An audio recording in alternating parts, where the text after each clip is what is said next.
Alright, welcome to my small shop. Today we are going to make something like this. This is a wheel for a miniature locomotive. It's going on a Valmet Move4 type of a locomotive. The Move4 locomotives were tiny narrow gauge workhorses that pushed wagons around factory yards from the 1950s to the 1970s.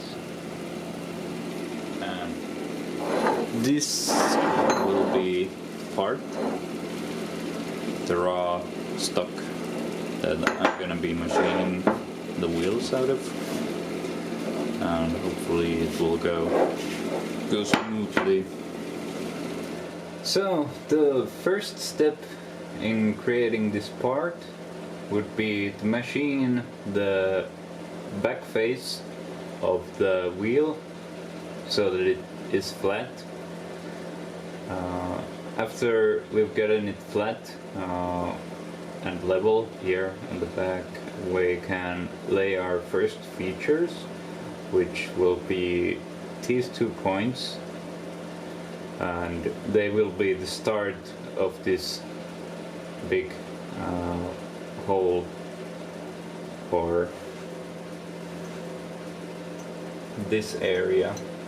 So these points up here will be these points. So here we are now on the lathe. We have our stock piece of round bar, which we will be turning into the wheel. The first thing in the process of machining this wheel is to firstly put it in the lathe and then get it tightened up on the chuck just a little bit. Then we don't really know how this part is oriented. Even if it looks that it's running straight, it might be wobbling a little bit side to side.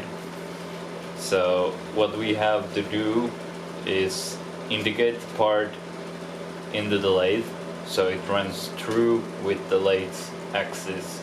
So every cutting we will be doing, every operation will be perpendicular to the axis and concentric to the axis of the lathe.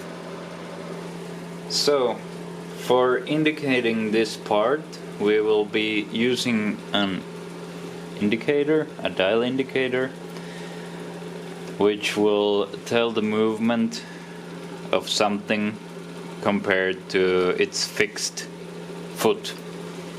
So if this part is wobbling side to side, then this needle will pick it up because the indicator arm is moving. It will pick up really small movements,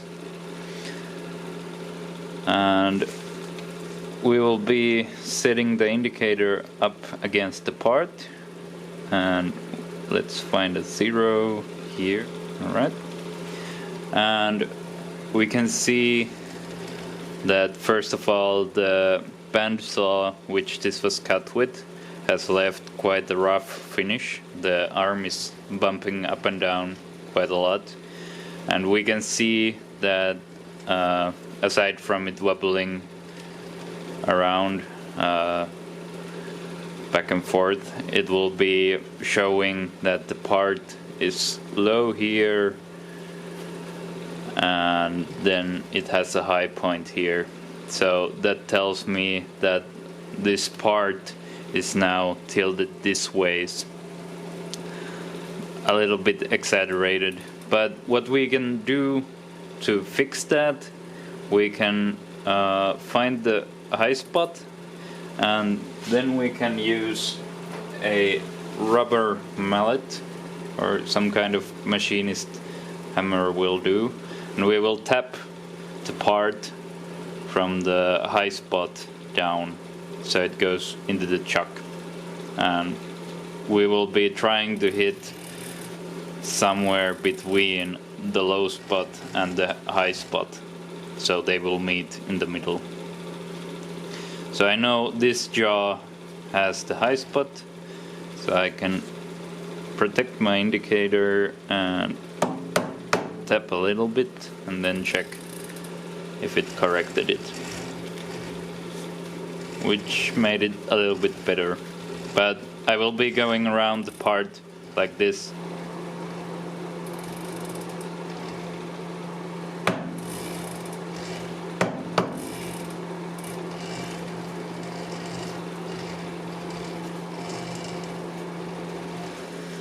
The next thing I have done is set the dial indicator on the side of the part. This tells me how concentric the part is turning, and as you can see, the needle is going around like crazy. Also, you can see that the surface finish is a bit better than from the first phase, but it's still jumping around a little bit. Let's go over on the board how we are going to fix this. So here's a drawing of the 4-jaw chuck. There's 4 jaws that move independently of each other. They have a screw underneath each one of them, which if you turn the screw, it will move the jaw closer to the center of the chuck or further, depending on which way you're spinning the screw. So we want to use the whole part's radius. That's why we want to move the center of the part to the center of the spindle. And we can do that by putting the part into the jaws, eyeballing it so it's around in the center, then tightening it and doing the face indicating. After that's done, we can pick 2 jaws here and we can treat them as a pair, and if we take a measurement at this jaw and at this jaw, one of them will be higher than the other, and we will try to be matching those by moving the jaws in and out at the same time. We don't have to worry about the other pair first. We'll do one pair at a time. So if this side reads 1 millimeter too high and this one reads 0 on the indicator, we want to move the part towards the low end or the lower value, half the distance that we measured here. So we would be moving the whole part 0.5 millimeters. So we would do that by first loosening this low jaw a little bit and then tightening the high jaw until we have tightened 0.5 millimeters. We can check it on the indicator, checking how much the part moves here.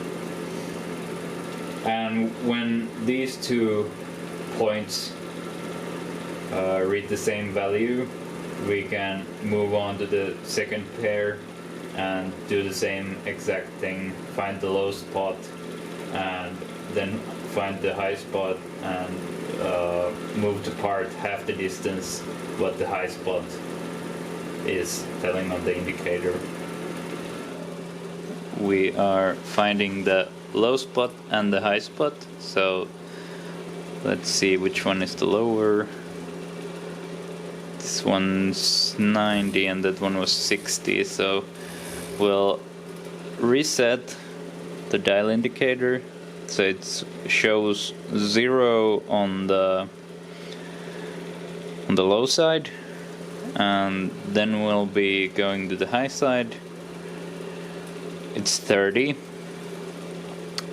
which means we have to move the part towards the low side 0.15 millimeters, which we will do by loosening the low side a little bit, just a little bit, then tightening the high side so we can see the indicator. And we overshot it a little bit, but that's okay, we can tighten it a little bit on the other side. The low side, and then we'll move to the high side. We have about 5/10, so loosen just a little bit, just ever so slightly.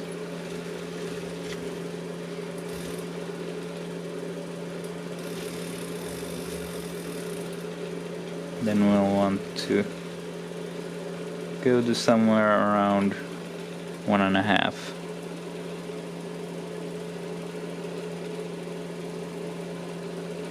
There. Alright, now we have our part running quite true in the truck, and the next thing we will be doing is facing this side. So as this part was cut with a bandsaw, you can probably see on the camera that the finish on this face is quite terrible. It's not flat and it's got these ridges and everything, and facing will fix that, and that will create our first reference surface, which will tell us where exactly this face is, and that it is running parallel, running 90 degrees of the axis of the lathe. And to do the facing, we'll be having our high-speed steel cutter. This is my tool post completely off here. This will be the tool that will be dragging on the part when the part is spinning, and that will shear off metal shavings, which will essentially cut this part to exactly flat 90-degree angle to the axis of the lathe.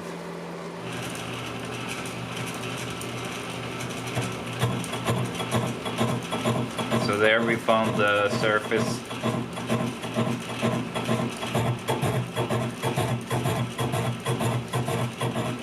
You can dial in the cut around there.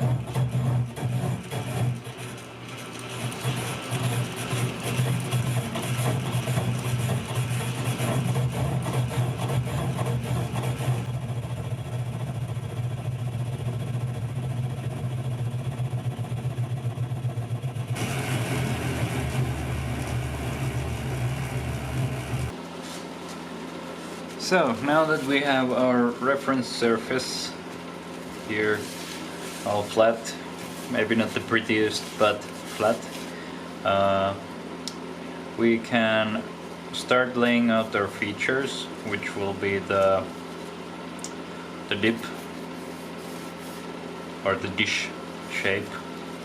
And firstly we'll need to zero out our DRO, which conveniently my tool height is a little bit wrong, so it left a tab in the center of this part. So if I line up my cutter with that tab, I'm gonna get quite close to 0 on this part.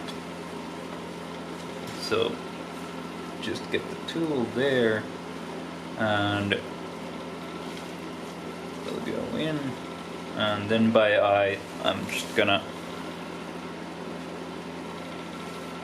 see where the center is, about there. Our tool is now at 0, so I'm gonna be pressing 0 on the DRO. So our first line calls for 17.5 millimeters, so I will be cranking the carriage out until we find 17, or I'm gonna go past it actually, and then I'm gonna be coming back 17.5, just about there. So now that we have our tool on the right spot, we are going to use a marker to mark out the cut. So firstly we'll be painting it blue, the area, and then we'll be using the cutter itself to cut a groove into the ink. So that will give us a pretty nice and accurate line. So here we are again, we're at 50 millimeters on the DRO. We'll be painting the area blue, just like the first time, and then we'll take a cut.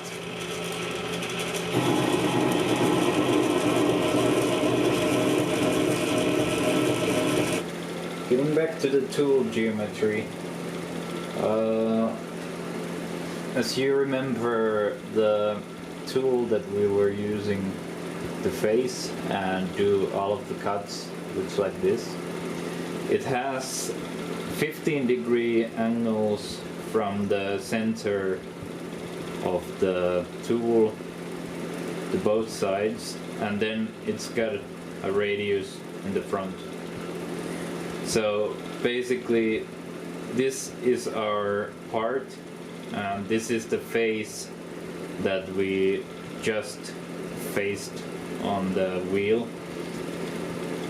It looks flat right now, but the next thing we are going to cut is this trench or dish into the wheel. We marked out these 2 points on the part, so those are the starting points for our cuts, and we will be moving the cutter between those 2 points and then going deeper and deeper into the part. That way we are cutting the trench under the part. And the sides are angled 15 degrees, the same as the cutter tool, so we don't need to do anything extra. We just keep on going back and forward between the 2 marks, and the tool will stop at the edge, and there will be the same 15-degree angle, and it will go when it goes deeper, it will go just a little bit shorter amount every time, and that's because the side of the tool is touching the work, so it will automatically create the 15-degree angle that we were hoping for. This is good for the front side, but on the back side we need to have a 0 or a 90-degree angle here, so we can flip the part in the next step. This will be the axle side. This needs to be 90 degrees because we are going to use another chuck that has to have something to grip onto, and if we have an angle here, the jaws won't bite into the part, and it will fly off. So that's why we need a 90-degree angle here, and we'll be doing that by tilting the tool something like this.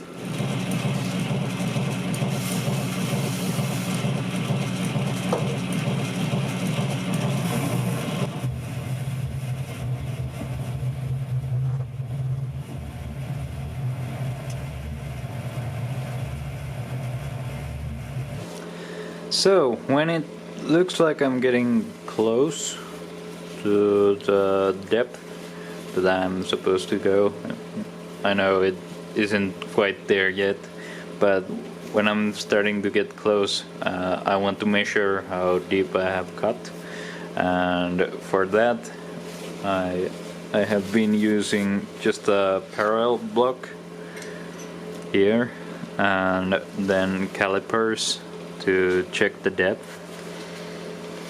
So I laid the parallel block on the face that we first made, and then I'm gonna get the depth.